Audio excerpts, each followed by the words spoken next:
Hello, everybody. Today is March the 22nd, and it's election day in the United States, and I am terrified. Terrified. Why? Because I see the United States as a very big, fat toddler with type 2 diabetes that is just standing inside a mall in front of a candy store besides a McDonald's. And the candies are the GOP candidates, of course, and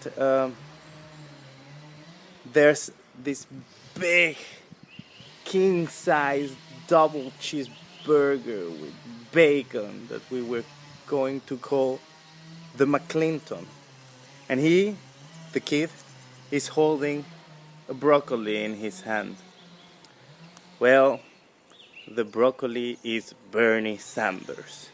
And you know that even though that is the healthiest option, the only healthy option, the kid is gonna throw him away and eat something that will kill him eventually.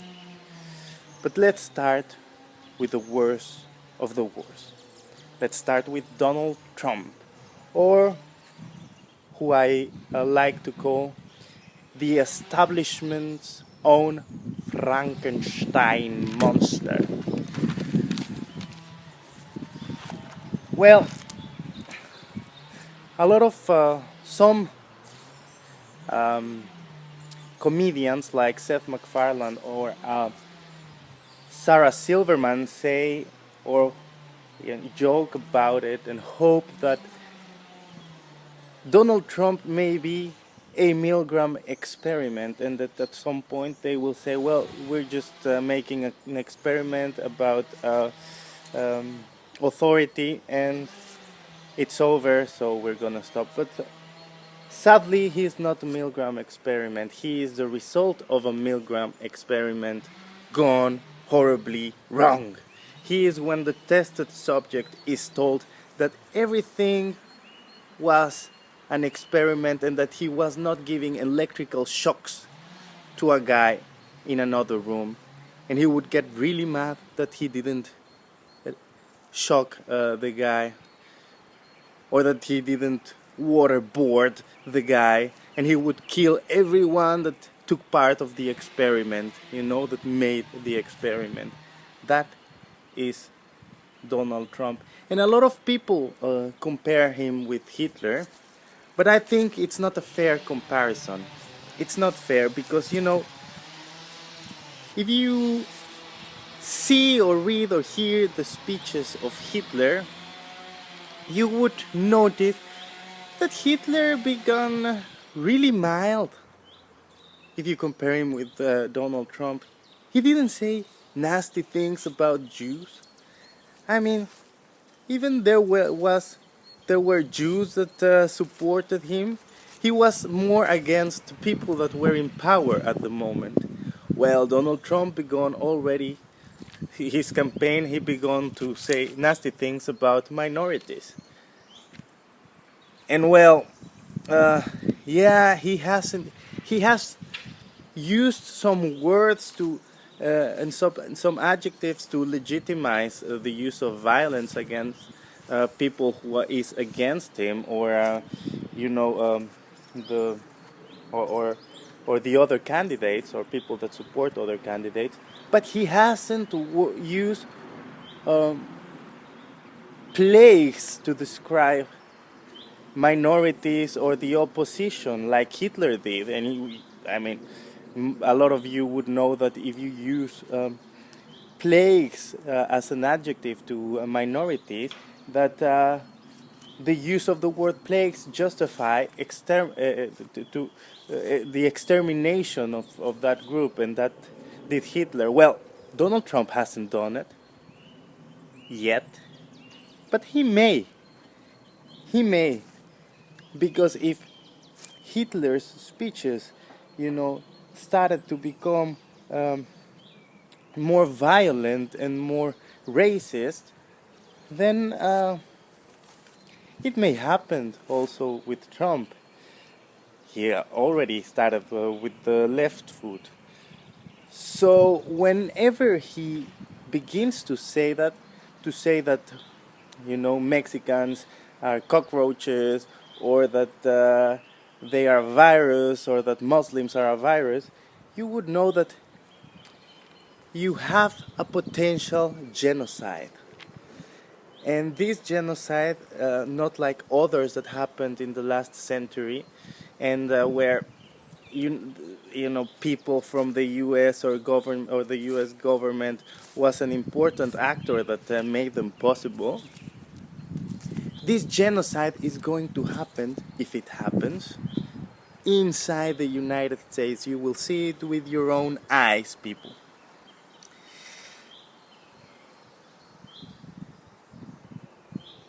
But Donald Trump is not the first Milgram experiment that went wrong. There have been others.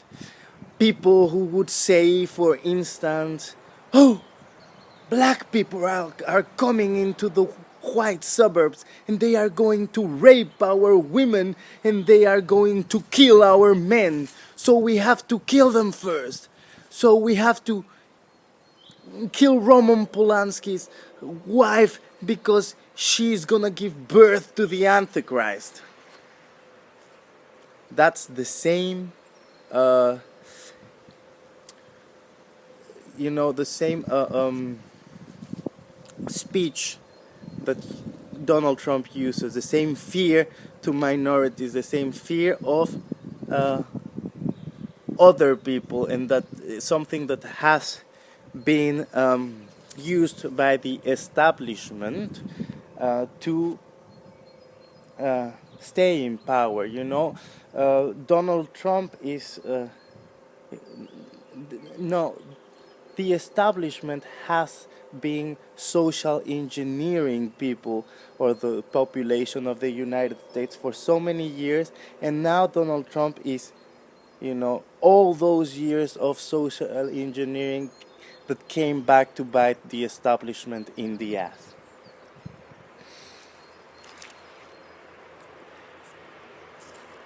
But of course, it is a lie that you should be afraid of people coming from abroad. The statistics says that you should be more afraid of people, of your neighbors than people coming from abroad. So that is a lie. You should be afraid of them. And but well, in the other hand, when let me tell you that when the United States government sends its representatives to other places in the world, they are not bringing their best. They're bringing wars. They're bringing guns. They're bringing crime. They're raping the earth. They're exploiting the earth. They are exploiting other people. They are sending people like the Secretary of State, Hillary Clinton. Hillary Clinton, it's our own 90s hangover. A lot of terrible things happened when her husband was president of the United States, like the policies of mass incarcerations that were very terrible and that are terrible for black people, because most of the people that are being jailed are black people, because of racism, of course. They expanded the power that Wall Street has and made them worse. They pushed economical imperialism more with things like NAFTA, and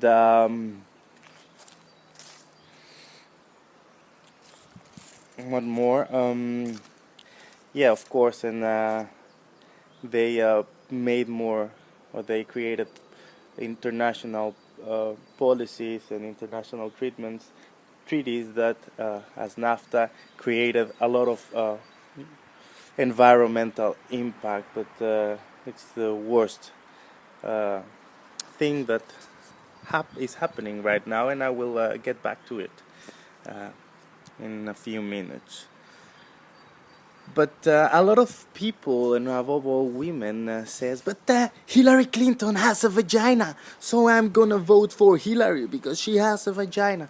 Well, uh, there is a problem with that, and I think because of macho politics, um, there are a lot of women that have needed a very very big dick to be a successful politician, like Hillary Clinton, or Margaret Thatcher, for instance, or Sarah Palin, and they are women that, you know, uses this what George Carlin said, big dick politics, and that is, you fuck with me, I will fuck you harder.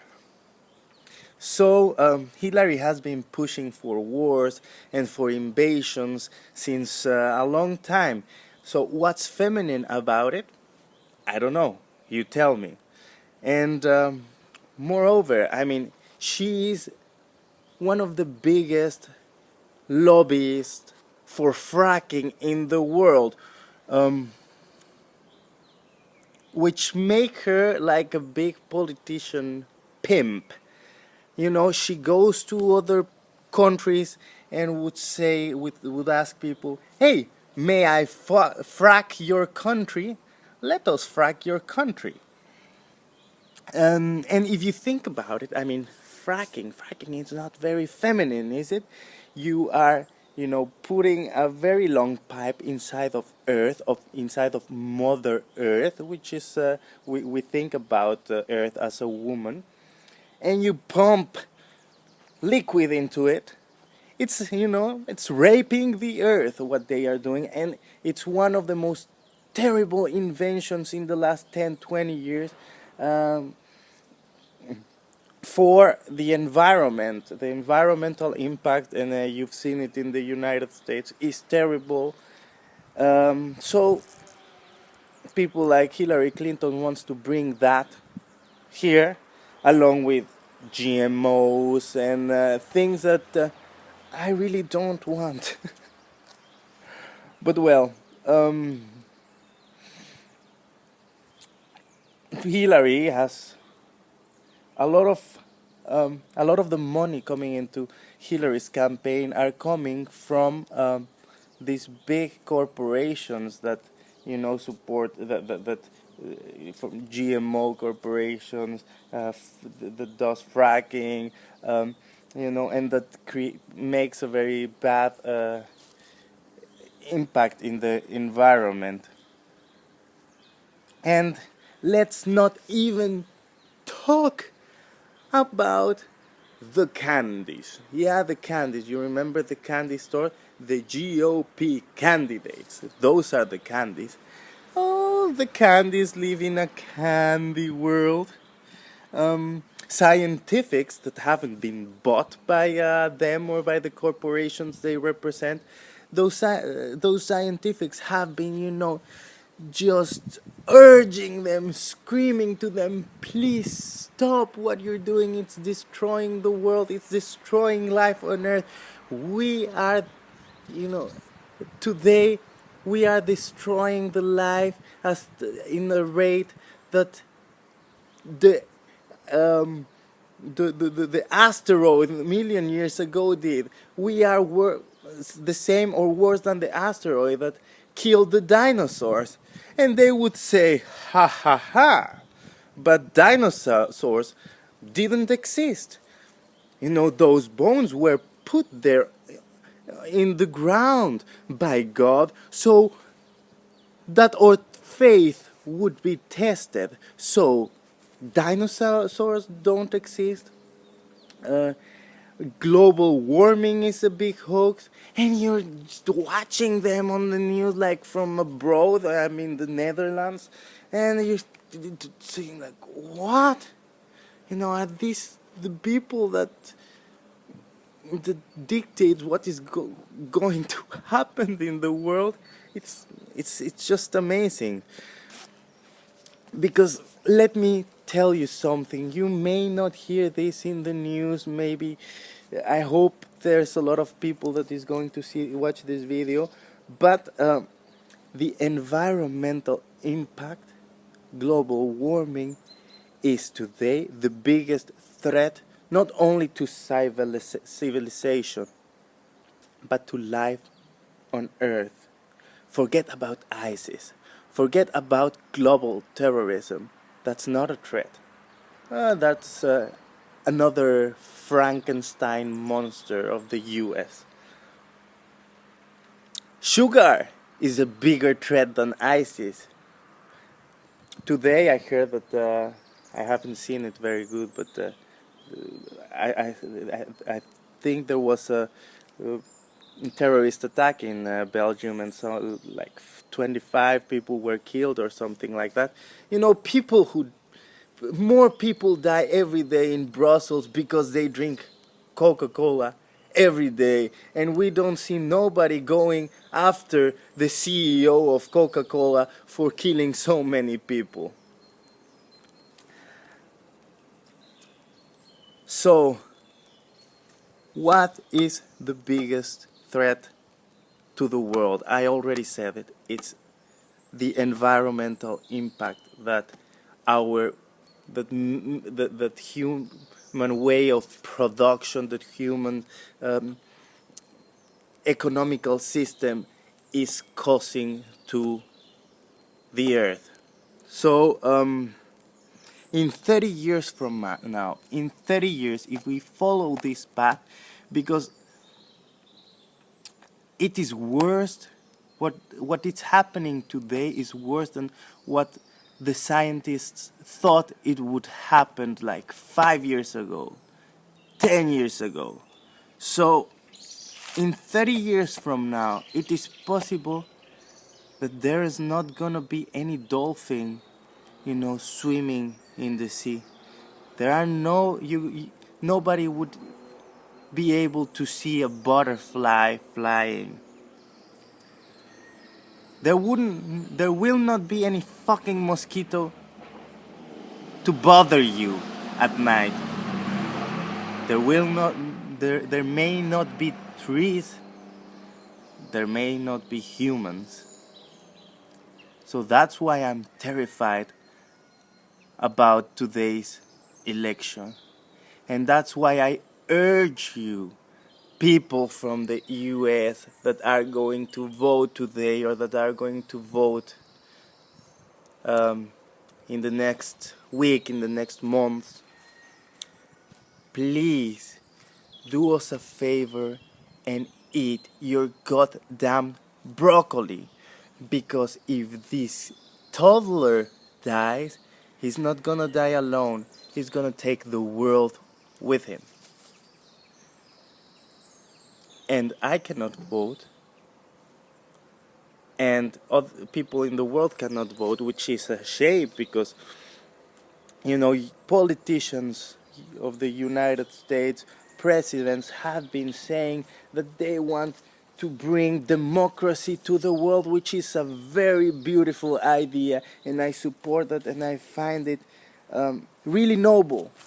So they should start by allowing people from all over the world to vote in their elections. That would be fair, that would be democratic. But because that is not happening, I'm obliged to make this video and to tell you, please eat your goddamn broccoli and vote for Bernie Sanders.